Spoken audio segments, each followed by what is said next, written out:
ഇന്നലെ എന്തായാലും ഇലക്ഷനായിട്ട് വെറുതെ വീട്ടിലിരിക്കായിരുന്നു. അപ്പോഴും വിചാരിച്ച നമുക്ക് കനകമല കുരിശുമുടി ഒന്ന് കണ്ടിട്ട് വന്നാലോ എന്ന്.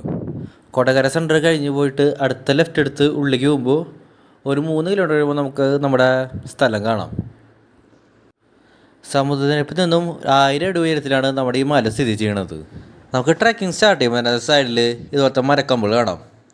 ഞാനതൊന്നും ഒരു ലെവലിൽ നിന്ന് കിട്ടിയ ഒരു നല്ലവണ്ണം എടുത്തു, ഒരു കുത്തി പിടിച്ച് നടക്കാനായിട്ട്. ഇത് കുത്തനെയുള്ള ഒരു കയറ്റായതുകൊണ്ട് തന്നെ ഒരു മീഡിയം ലെവൽ ഹൈക്കിംഗ് ആണ്. അതുപോലെ ഇവിടെ മൊത്തം കരിങ്കല്ല് ഒരു സ്റ്റെപ്പായിട്ട് നമുക്ക് വെച്ചിട്ടുണ്ട് കയറാൻ എളുപ്പത്തിന്. അത് വളരെ സഹായമുണ്ട്. നമ്മൾ പോകുന്ന വഴിയിലൊക്കെ ഈ വെള്ളത്തിൻ്റെ ടാപ്പുകൾ ഇങ്ങനെ ഓരോന്ന് കാണാം. നമുക്ക് ആവശ്യം മുഖം കഴുകാം, വേണമെങ്കിൽ കുപ്പിയിലൊന്ന് നിറയ്ക്കുകയും ചെയ്യാം. മലമുകളിൽ നിന്ന് വരുന്ന വെള്ളമായതുകൊണ്ട് വലിയ വേസ്റ്റൊന്നും ഉണ്ടാവില്ല. അതുപോലെ നമ്മുടെ പ്ലാസ്റ്റിക്കിനായിട്ട് ഇവിടെ ഒരു വേസ്റ്റ് ബിൻ ഇട്ടിട്ടുണ്ട്. മാക്സിമം വരുന്നവരൊക്കെ ഈ വേസ്റ്റ് ബിന്നിൽ ഇട്ടോളാം വേസ്റ്റുകൾ. ഈ 14 കുരിശ് സ്ഥലം കഴിഞ്ഞിട്ടാണ് നമ്മുടെ പള്ളിക്ക് എത്തുന്നത്. ഈ പള്ളിക്ക് എത്തുന്നത് തൊട്ട് മുന്നായിട്ട് ഈ വലിപ്പത്തിലുള്ള ഒരു ഭീമാകാരമായ കുരിശ് ഇവിടെ ഉണ്ട്. ആ പിള്ളേർക്ക് എങ്ങനെയാണോ ഈ ഉയരത്തേക്ക് കൊണ്ടുവന്നത്, സമ്മതിക്കാം അവരൊക്കെ. അങ്ങനെ ഒന്നും കഴിഞ്ഞ് നമ്മൾ മുകളിലത്തെ ആ പള്ളിക്ക് കണ്ടു.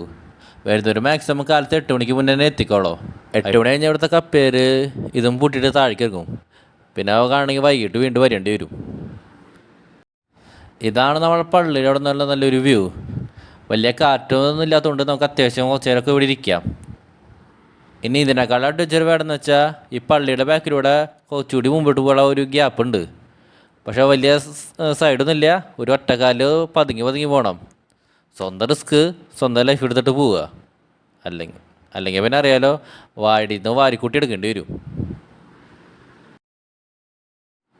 പിന്നെ എനിക്ക് മാതിരി അഡ്വഞ്ചർ കുറച്ച് താല്പര്യമുള്ളതുകൊണ്ട് ഞാനത് നീങ്ങിപ്പോയി. വലിയ കാറ്റൊന്നും ഇല്ലാത്തതുകൊണ്ട് കാറ്റും പിടിച്ചില്ല. സുഖമായിട്ട് അവിടെ നിന്നു കുറച്ചൊരു വ്യൂവും കണ്ടിട്ട് ഇവിടെ വന്നു. അപ്പോൾ ഇതിനെ പറ്റി കുറച്ചുകൂടി നല്ല അറിവുള്ളവർ എന്തെങ്കിലും ഉണ്ടെങ്കിൽ കമൻ്റായിട്ട് രേഖപ്പെടുത്തിക്കോളോ. അപ്പോൾ ഇനിയും ഇങ്ങോട്ട് വരാത്തവരാണെങ്കിൽ ഒന്ന് വരിക, ഈ സമയത്തൊക്കെ ഒന്ന് കാണുക. കനകമല കുരിശുമുടിയിൽ നിന്ന് ഗൂഗിൾ മാപ്പിൽ അടിച്ചാൽ കറക്റ്റ് നമ്മുടെ ഇങ്ങോട്ടേക്ക് എത്തിക്കുക അവർ.